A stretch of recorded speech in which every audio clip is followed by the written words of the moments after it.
tell them that they don't use. I'm going to mute everybody. You force the actors to get a share so they can eat.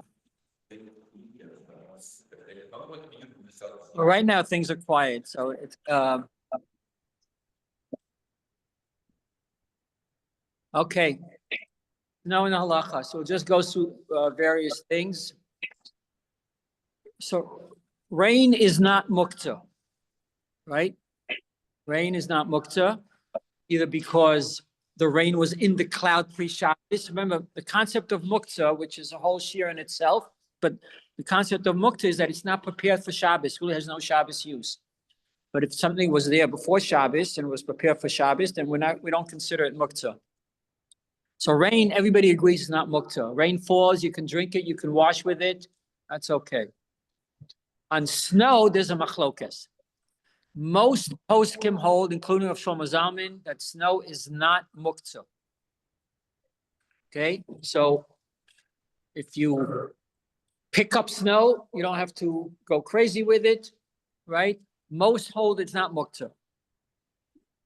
In that now, snow obviously is different than rain, but the feeling is that snow is, according to most, it's considered a kind of like a hard liquid.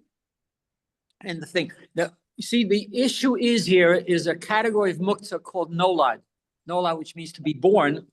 So something that is created or comes to be on Shabbos, the starting point is that it's muktzah because it wasn't prepared for Shabbos. No, right? They say you can treat it like rain. That's most. But Rav Moshe felt that snow is muktzah. Moshe Feinstein felt snow is muktzah. Okay, and there are others who hold like him. Okay. Once I'll tell you why he felt that. He said for a number of reasons. One is you can't say that snow was in the cloud before Shabbos, right? Like by rain, you could say, okay, it was in the cloud, or with moisture in the air. Moisture in the air, so maybe snow was in the air before, but in its form, because there's a little bit of a solid feel to it, right? But Rav Moshe felt that snow has absolutely no use. You see, with rain, with water, you can drink it, you can wash with it. You can't drink snow, or we don't drink snow. We don't wash with snow. In fact, you're not allowed to wash with snow, right? We'll get into that in a few minutes. So rain, there are things you can do with it on Shabbos. Rav Moshe said, but you can't, snow has no use on Shabbos whatsoever. So Rav Moshe considered it like you walk on the street and there's a branch, or you see a stone, a rock. Those are muktzah. It's a category called muktzah machmas gufo.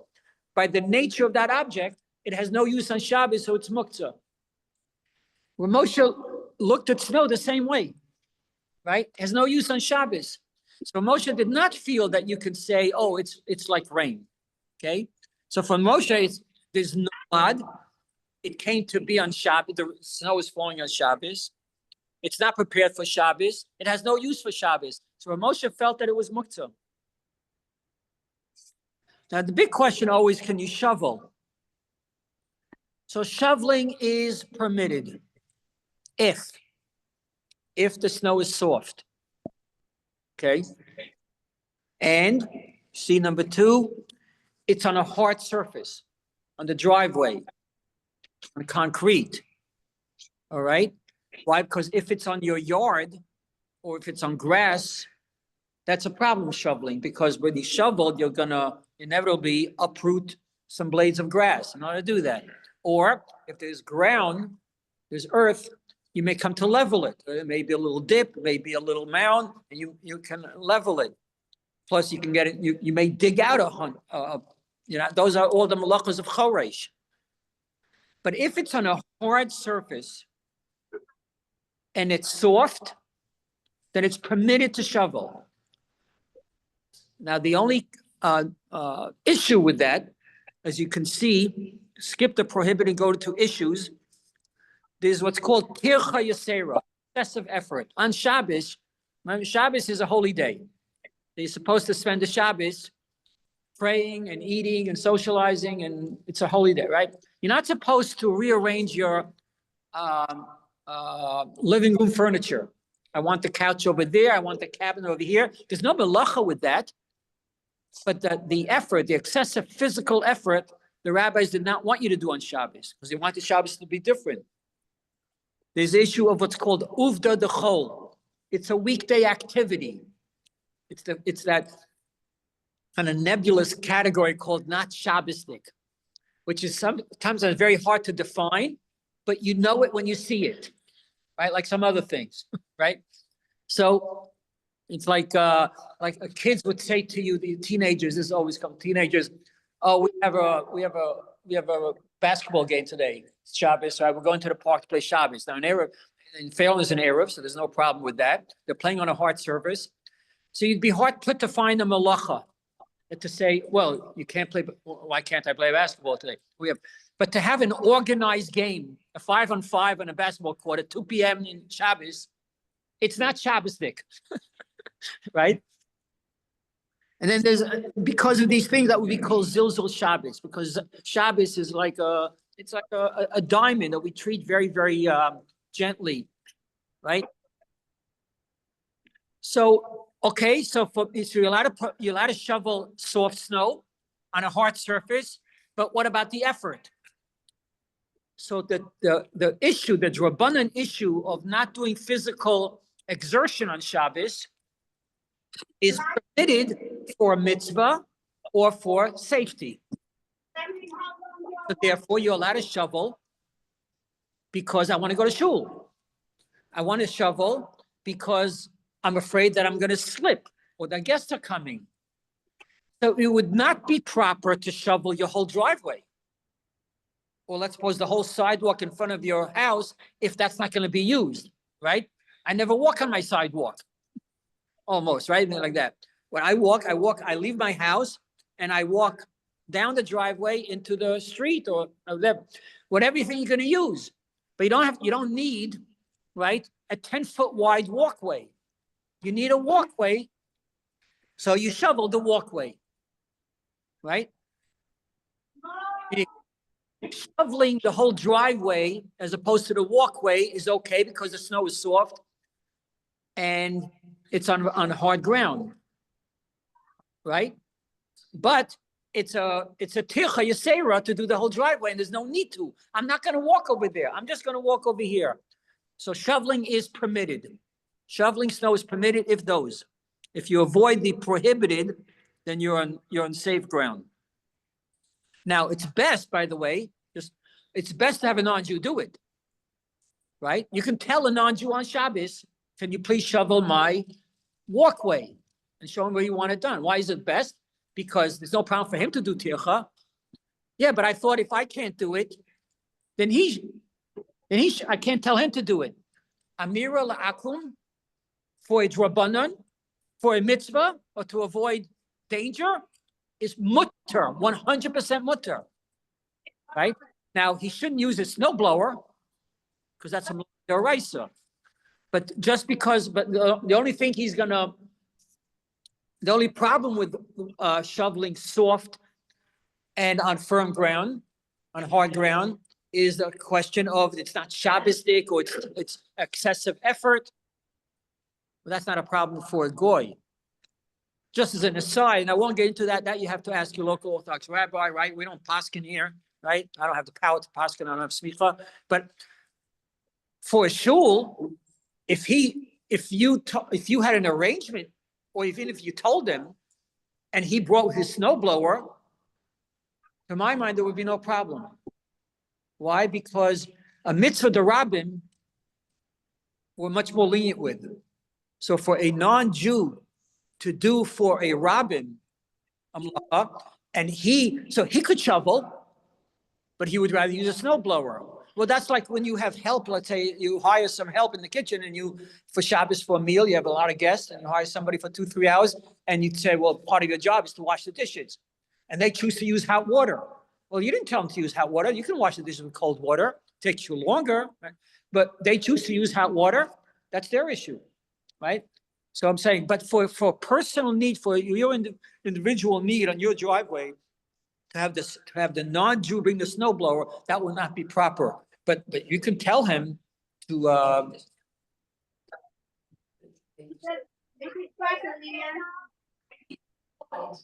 rather the snowblower than doing it to my hand. it is an issue to, do a mlacha on your property, to do a mlacha d'oraisa. It's like you're having, like the gardener comes and you tell him, I want you to, mow my lawn every once a week. And, It's not. So you. but no, a snow blower is. Take the snow away from my property. And Right. show it his fault. But he said, no, I don't want to do it. I'd much rather use a snowblower than his decision to use a snowblower. I hear you, but I hear, it's a very good point. We're gonna pay you $250, whether all the snows constantly. You know, it's not per diem. And so it snows on Tuesday, you come to the snow blower, things up. Does it change it because you've had a pre-arrangement? A little bit of what that. Right, Daniel, I'm not telling him. Right. That thing. yeah, Pre-arranged. right. Without change of use. It's still, there's an issue of Marasayan. This issue, the rabbis discuss having a non-Jew doing a prohibited, a melacha d'oraisa on your property, especially if everybody can see, lest people think I hired him for today. But even when it's pretty clear, everybody knows I didn't hire him, you know, people know, oh, I'm a good guy, I'm a front Jew. There's still an issue of a melacha d'oraisa being done on in your property. So in general, the advice is that when the guy comes to cut the lawn or to do shovel with snow blower, is to tell him not to. Today's my Shabbos. So it probably is best not to. If let's suppose you were in shul and he came and he did it, and you found out that he did it, right? And you know that he uses a snow blower, I wouldn't cry. Okay. So you said that on Shabbos, for safety and all that, you could, if it's soft snow, could make, you know, a path, not the whole driveway, but your path. Right. Then you said you ask the non-Jew to shovel. So are you supposed to instruct, let's say Shabbos morning, you wake up, you see all the snow, your non-Jewish neighbors outside, and you said, hey, you shovel mine. Right. And you say, but only make a narrow walkway? No. If the non-Jews can do it, he can shovel to his heart's delight. Because the reason I can't shovel myself is because of the tircha yisera, right? For him, that's not an issue. You get up Shabbos when we go out. The snow is there. You see a guy shoveling your neighbor's side. He says, well, it'll be $50. Can you let him do it? Yeah, you can say that they have to come back after dark, like, to get paid, because I can't pay you for Shabbos. Right. But can you make that arrangement? Can you say, sure, I'll pay you after Shabbos? That's an interesting question. I'm not sure. Yeah, in essence, you're hiring. We usually don't allow hiring a non-Jew to do a job for you. But here would be, if it's for a mitzvah or for, to avoid danger, and that's the only way he'll do it. So now the question is, what's better? To do that, to hire him, to pay him after Shabbos, or do it yourself? But let's suppose you couldn't do it yourself. So I think it would be okay, but I have to get back to you on that. That's a good question. I don't know. Okay, that's shoveling. Salting. Salting is permitted. right? You know, usually with Shabbos Shiurim, it's always usher, right? Like that. Right? But so far we have everything is, snow is not muktzah, according to most. You're allowed to shovel. You're allowed to salt, right? Now we're going to get into in a few minutes about that. You're not supposed to actively melt things on Shabbos. Go from physical to liquid, okay? Because then you get into the problem of nolad, and the act of doing it is called molid, which is also a rabbinical isser. But here, it's a two-step process. I'm putting the salt on the ice or on the snow. It doesn't melt right away. It takes time. Half hour, an hour, whatever it is. So that's a grumma. Grumma is when there is it's done indirectly and there's a delayed action. And plus there's a great need. So again, to salt the whole driveway, I don't think would be proper on Shabbos. But to salt where you walk, right? Then it's okay. So salting is okay. The salt is not muktzah because you prepared it for Shabbos. You prepared it to do it, right? So salting would be okay.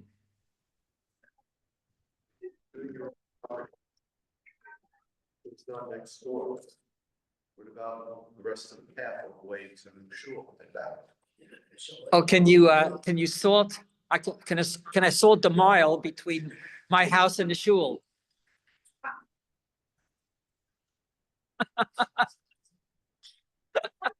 That's interesting. Right. Right.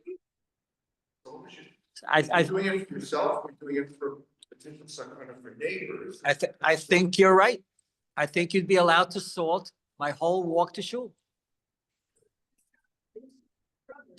I think it's a good point, right? Because you want to get to shul, right? Right? There's a whole question on sand. I'm putting sand on. Some people do that sand, so that doesn't melt. It just gives you like the rough surface on it. So on that there's a machlokas. Some say Rosh Zalman permits sanding. The problem with sand, the reason that there's those who say that you shouldn't do it, is because you're putting a new layer on, and they say that's a concept of bonnet. Put a new layer, but Rosh says it's very temporary, and Rosh Zalman felt that the sanding is better because there's no issue of the melting, right? So you just put sand on, but I can tell you that that's a machlokas. That negates the, let's say, the thing that it's a grump, because I don't think you're going to take salt, like 3 feet ahead of you and then wait a minute to melt. No, he means for later. I mean, he means I should get up at 5 o'clock in the morning, salt the whole way, so that when you come to shul at 8 o'clock, there's a nice path for you. I would do that for you. Right, that's right. But you live on the other side. Walking on snow. Just want to get in another permitted. You would say, well, you're not allowed to crush snow. We'll get to that in 1 minute. You're not allowed to crush snow, right? So every time I walk, I step on snow and I'll cause a little crushing, I'll cause a little melting. Or the bottom of my foot, the bottom of my shoe has lettering on it. So I'll leave an imprint. So or letters. Is that a problem? So the answer is no. One, I have no kavanah to melt things. I have no kavanah to write things. 2, it's a normal behavior to walk. 3, even if you know that my walking will cause a little bit of crushing, a little bit of melting, that's called a psik ratio. It's an inevitable action, but the lo nichale, I couldn't care less about the melting there. It's not as if I'm going to save the water. There's no issue of walking in snow. Number 5. Now, we just did a lot of permitted things. See, so snow on Shabbos can be fun. You can shovel, you can walk, right? You can even sort, a lot of fun things to do. Now we have all the things that you're not allowed to do with snow. Number 5, you're not allowed to write or draw on snow. That's ksiva midrabanan, because it's not permanent. Just like you're not allowed to on your window pane and on a nice snowy day or cold day, there's a lot of frost. So you kind of write, you're right on a good Shabbos. Everybody, you're not allowed to do that, right? Even though it's not permanent, it's not ksiva midoraisa, but if ksiva midrabanan, you're not allowed to do that. Snowballs. Snowballs are prohibited. Why is snowball prohibited? So many reasons are given. One is that you're building. What do you mean you're building? Whenever you take small units and you kind of coalesce it together to form a bigger thing, you get into a problem with bonet. So some say it's bonet. Others say, this is not bonet. What are you doing a snowball for? The snowball is to throw it and demolish it. You're not building anything, right? So most people don't like bonet, but the main reason why you can't is because when you compact it, you crush it, you squeeze it, inevitably some water will come out. That's melting. You're now allowed to, by hands, cause solid to go into a liquid. That's usher, right? What? Oh, we'll get into that. Yeah, that's right. Right. So you're not allowed to make a snowball. Now, for kids less than chinuch, you don't have to go crazy and stop them. Right? For your 5-year-old, you want to teach them whatever Shabbat. Once you get into chinuch age, whether it's 6, 7, 8, whatever it is, you should not have them make snowballs on Shabbos. A snowman, everybody agrees, is prohibited because of building. Okay? Sledding. Can you go sledding on Shabbos? There's no melacha in sledding. There's no prohibition, right? Is it Shabbosdik? Probably not, right? But there would be no isser of pulling your 3-year-old on a sled to shul. Okay? May not be a good look, but there's no prohibition, right? What? Without what? No, you have to have an error for that. That's right. But we live in an Erev world.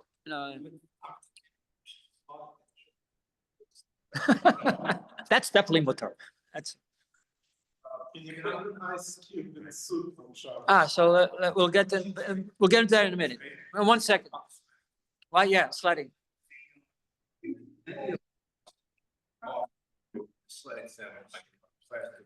Things and you just put them on this way down.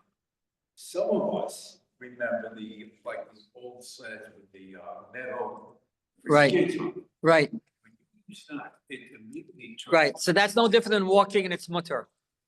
No, but I'm saying, I would think muscle because that, what happens there is you put it on snow and the pressure.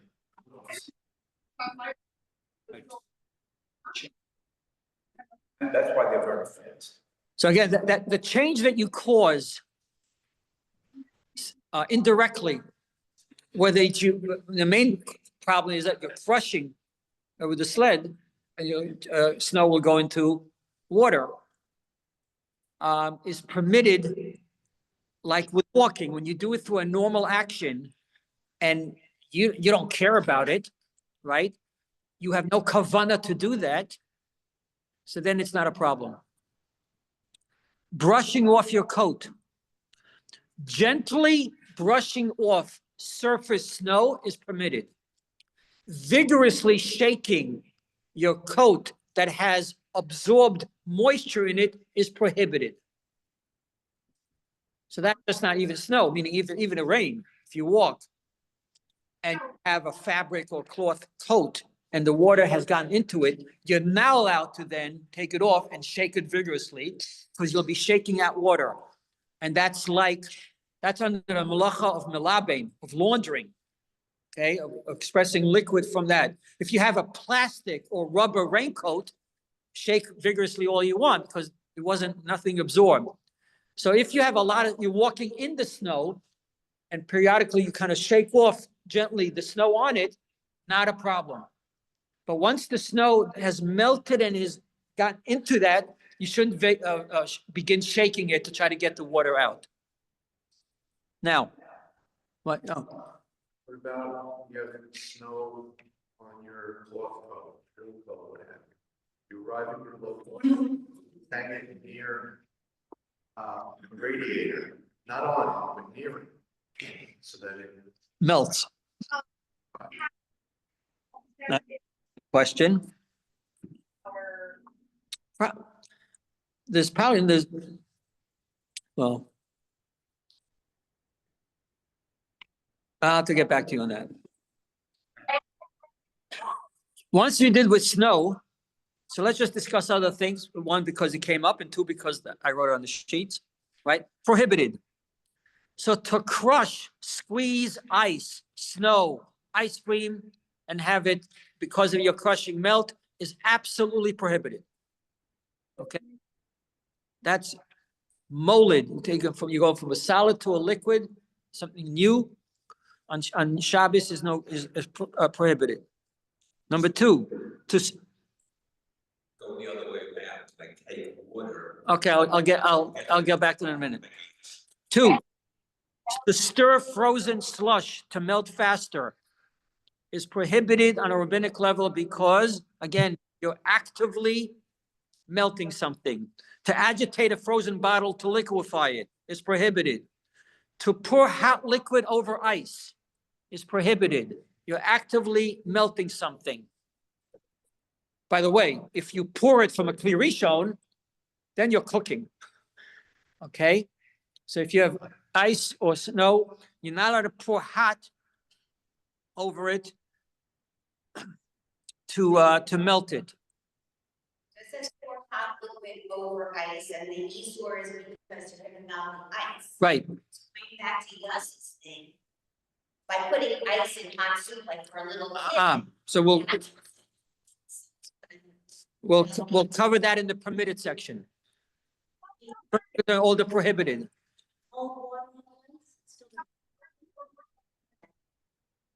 So you shouldn't. If you know it's going to melt it, then you shouldn't do that. What? No. That's permitted. We'll get into that, but prohibited. I'm meaning, don't make assumptions from these things. These are very literal, right? It's exactly what it says so far, right? So you're not allowed to do what we just did. 1, 2, 3, 4, 5. Now 5 and 6, I expressed in a very kind of a gentle way of best not to. Preferably, you should not place frozen liquid in a warm place. Now, to take something out of the freezer that's frozen and put it next to your blech, put it next to your crock pot, which is hot, okay? The Shulchan Aruch says that's absolutely permitted to do. It's permitted to do it. You didn't do it with your hands. You didn't crush it, or you didn't stir it, or you didn't agitate it, right? You took something frozen, took a frozen liquid, and you put it next to a place that's warm or hot, and it's going to melt. The Shulchan Aruch says it's mutter to do that. The Ramah says, but better lahachmir.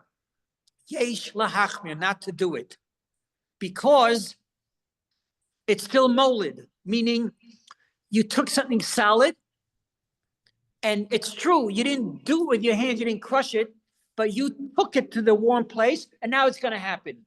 See, from the Shulchan Aruch's point of view is, all you did was you put it there, so it's like a grama, and then it's going to happen, right? But the Ramah feels yesh lahachmir, and we follow the Ramah, so it's best not to do that, unless there's a great tzorech, right?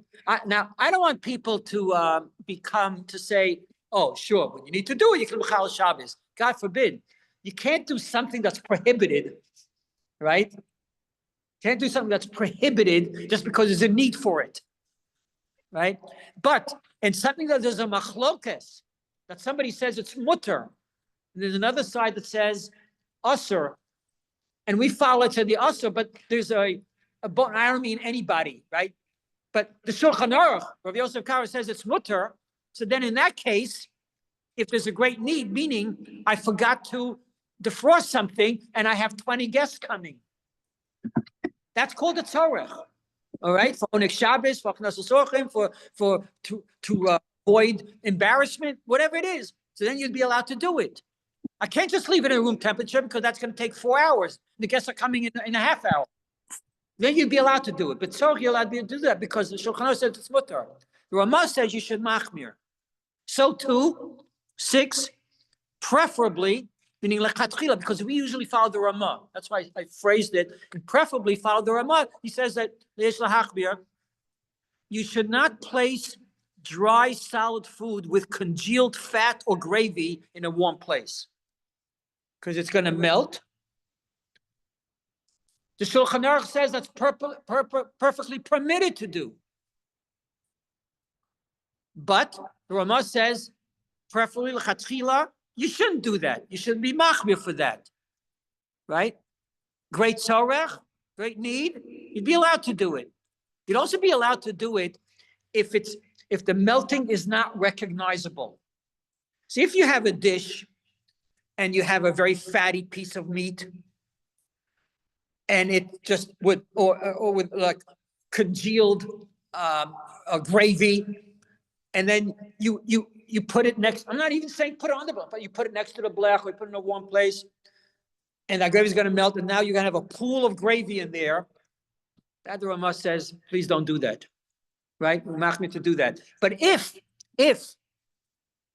like he gives an example of he calls it in panda. It's a food. It's like a dough with some fat inside it. So that it would be okay. Why? Because you don't see the melted fat inside. Okay. Well, let's suppose you have a very thin layer of gravy, a very thin layer of fat on the food, so that it would all be absorbed in the food. So that you'd be allowed to do it because it's not recognizable. Okay. But again, the Shulchan Aruch, which is a very formidable opinion, says it's mutter to do. The Ramah says yesh lahachmir. So it's preferably not to do it. The example 6 talks about solid food with something on it that would change it. Can you take, let's say a challah, okay, which is maybe a bit cold. I like warm challah, and put it. We have like a lot of sun coming in. No problem. You can put that on your blech. That's no problem. That's no problem. Solid, dry food you could do. Absolutely. Number 7. Talking about 5 and 6, putting it in a warm place. Is that just like next to your blech or something? Or Yeah. It says don't put it, or maybe monish, put it on your mouth. Right. Putting things on the blech is a very, very complicated thing. Ideally, you can put things on the blech, meaning things that were not on the blech before Shabbos. Now you're going to put things on the blech, meaning you have a fire underneath the blech. So in general, there are 3 zones. Right? So this is a kind of a different shiur, but there are 3 zones. The zone right over the fire, the zone right next to it, which can still get to a very high level. And then on the side where it's not going to get to Yatso Ledespo, it's not going to, you're going to be able to touch it. So Chazal want you to be machmir to put, when you're going to put things on the blech in the fire. We're not talking about a hot plate. It's a different story. But on a blech with a fire under it, let's suppose you have one fire and you have the blech like this. So they talk about 3 zones. You should put it on zone C. So that's no problem, right? But here, he's not even talking about that. He's talking about next to the fire, next to a stove, next to the crock pot. Yes. What's the difference on a hot plate? It says different. Hot plate is considered different because there's no actual fire there, right? But even then, many people have a machmir not to put things directly on the hot plate, but to invert, either to put a pan, like invert, right, like that, which shows this is, I'm not cooking, I'm just warming, right? The whole thing, because you're talking about a fully cooked thing. So there's not an issue of bishul. I'm not cooking anything. This chicken was completely that, it's cold. So to warm, you're allowed to warm things, but it shouldn't look like cooking. So a hot plate, we usually don't cook things on a hot plate. We usually do cook things on fire. So we're much stricter with the blech and the fire than with a hot plate. And the rabbis talk about this. I'm going way off what I want to talk about, but that it should be a hot plate that doesn't have an adjustable, knobs at different temperatures, because they were afraid that you may come to adjust, that would be a problem. They can block you, they'll put your hand on the block, and that's when you. Oh, if you could do that, you're golden, yeah, Or right, yeah. Now, still, number 7 in prohibited, breaking up ice on the ground is absolutely prohibited. Okay, that's demolishing, that's a malacha. Breaking off icicles, which we all like to do, like on a shingle or whatever it is, also to do. Okay, permitted. You're allowed to place ice into a liquid, whether it's cold or hot. You can put an ice cube in soup, hot soup. You can put it into your cold drink or in the room temperature drink because you want it to be colder. It's melting. So the difference is because it's not recognizable. When you put the ice cube in, there's no recognizable melting. It's in the liquid. When it's not recognizable, simply melting a solid into a liquid is okay. The problem in the prohibited in 5 and 6 is it's all recognizable. The food with the very fatty food is in a pan. Let's say you have a lot of gravy, or you took out a frozen juice concentrate and you put it right next to the blech. Well, it's very recognizable when it goes from frozen to melted. Some suggestions how to defrost things in a perfectly, now remember again, I want to repeat this, like going back to 5 and 6. The Shulchan Aruch says that it's permitted to do, right? But the Ramah says it's best to be machmir on, right? It doesn't mean we always have to be machmir on things, right? If we always did what the Shulchan Aruch said, we'd be great tzaddikim. Halavai, we should always follow what the Shulchan Aruch says, right? Number 2, you can immerse a frozen liquid or concentrate into a liquid. So take out the frozen thing, which we said that we're going to be machmir like the Ramah, and not put it next to the crock pot because it's going to melt visibly. So what you should do, take it and put it into a container of water, and then put that in a warm place, because when it melts, it's not recognizable. Or you can put a frozen liquid, number 3, at room temperature, and once it begins to melt, then you can move it to a warm place, because the melting process already has started in a perfectly permitted way, even according to the Ramah. Now, to defrost dry, solid food without congealed fat or gravy in a warm place is perfectly permitted. Right? And to Mendy's point, the reverse, can I make ice cubes on Shabbos? Okay. The general consensus is that it's mutter. There are some who say, there are opinions, there's always an opinion that says you shouldn't do that, because that's the same problem with molid. You're changing from one state to another state. You're going from liquid to solid. You shouldn't do that. Now, by the way, according to the majority who say that it's permitted, okay, that's assuming you need that for Shabbos. You're now allowed to put ice cubes Shabbos afternoon for your Malava Malka Saturday night, right? You're not going to need it on Shabbos. That's Hachana. That's a different story. But the act of doing it, I can tell you the consensus, most of the poskim say that it's permitted, but the Yesh Omrim that it's best not to do, because across the board, don't change states. Don't go from solid to liquid. Don't go from liquid to solid.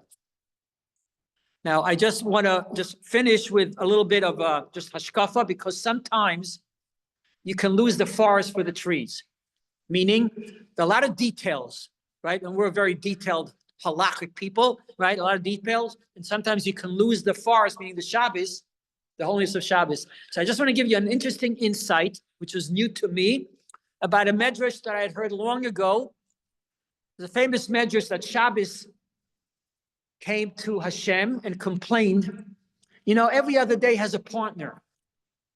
Sunday has Monday, but Tuesday has Wednesday, Thursday has Friday. I'm all alone. I don't have a partner. Funny question, right? But so Hashem says, don't worry. Your partner will be Bnei Yisrael. The Jews will be your partner. So Shabbos felt good. All right? What does that mean? What does that mean that a day has a partner? Right? You and I can be partners. What does it mean that a day, Sunday has Monday? What does that mean? Right? And what's the partnership between Shabbos and Bnei Yisrael? Okay, that's a little more obvious. But so Rav Shimshon Pincus has an interesting insight. He said that what this midrash is talking about, I mean, how can you have, what does that mean that days have partners? Is that there's potential. That's great to have potential. But even greater is, how are you going to use that potential? How are you going to actualize that potential? Just to have potential and not have it come to fruition, not to actualize it, doesn't mean much if it stays a potential. So he says the following. The partners of days is not 1 and 2, 3 and 4, 5 and 6. It's 1 and 4, 2 and 5, 3 and 6. What does that mean? So on the first day of Shiur, light, great potential for light, a lot of uses for light. What's going to actualize that? So that's on day 1. Day 1 has a partner with day 4. Because what was created on day 4? Sun, the moon, the stars. Those are going to actualize the potential of day 1. Now you're going to have a source of light and be able to light, you'll be able to warm, you'll be able to have, now we understand what a day means, what a month means, what a year is. We can have seasons, we can have a count. You can put that potential into fruition. Day 2, Hashem separated the upper waters from the lower waters. You just imagine like the whole world was a blob of water. He separated the upper waters from the lower waters. Okay? That's day number 2. That partners with day number 5. Because on day number 5, the birds were created, upper waters, that's now the sky, and fish. Day number 5, birds and fish were created. So fish was for the lower waters. Meaning the creation of upper and lower waters, now you do something with it. That's potential. You do something with it that now you populate the upper water, so to speak, the sky with birds and the lower with fish. Day number 3 partners with 6. What happened day number 3? You create land. Not create, but you move the waters into the oceans. Okay? And now you have land. The land appeared. There's great potential for land. Land that just sits there and nothing to do with it, just sits there. You haven't actualized the potential. That partners with 6. So on day number 6, the land animals were created and man was created. Okay? Shabbos has great holiness. But just to have Shabbos sitting there and as a holy day, so what? Right? So its partner, what's going to actualize, what's going to make that potential of holiness imbued in the day? Hashem injected holiness into the 7th day. What's going to use that potential? What's going to make that potential come alive?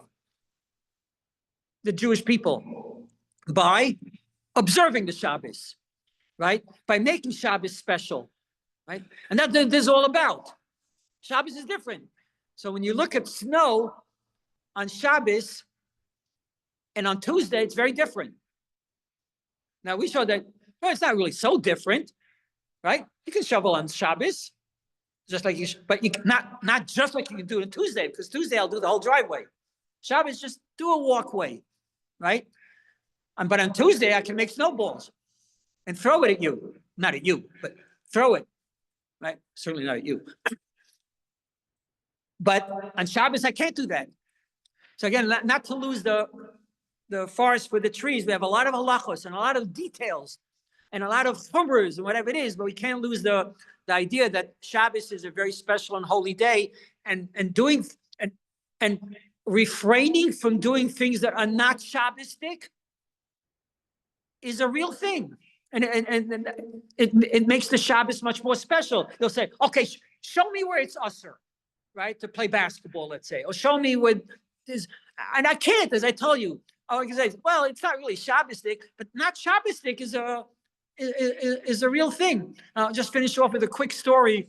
Rabbi Sobolewski told me many years ago, a student of his this was, forget whether it's Shabbos or Yom Tov. I think it was a Shabbos, whatever. But from where he had to get to a certain place for a very important business meeting or an interview, whatever it is.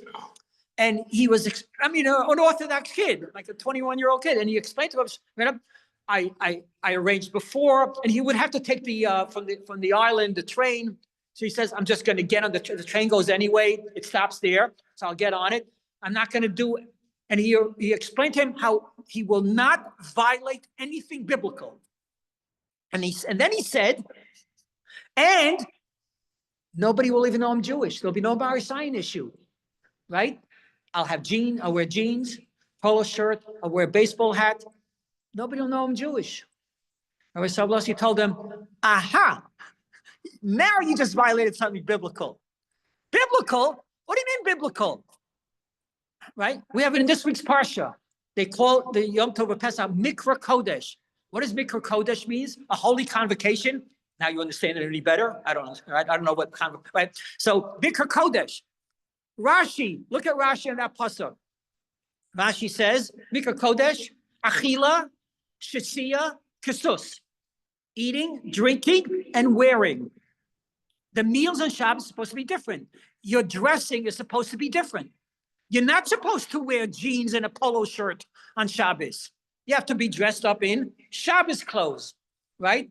So Shabbos, Mikra Kodesh, it's a pasuk in the Torah. So he told them, you just violated biblical, Mikra Kodesh, right? I mean, he says it with a little tongue in cheek, right? But it just shows you Shabbos really is very, very holy. And learning all the halachos makes the Shabbos much more meaningful and really holier. Okay, let's bench.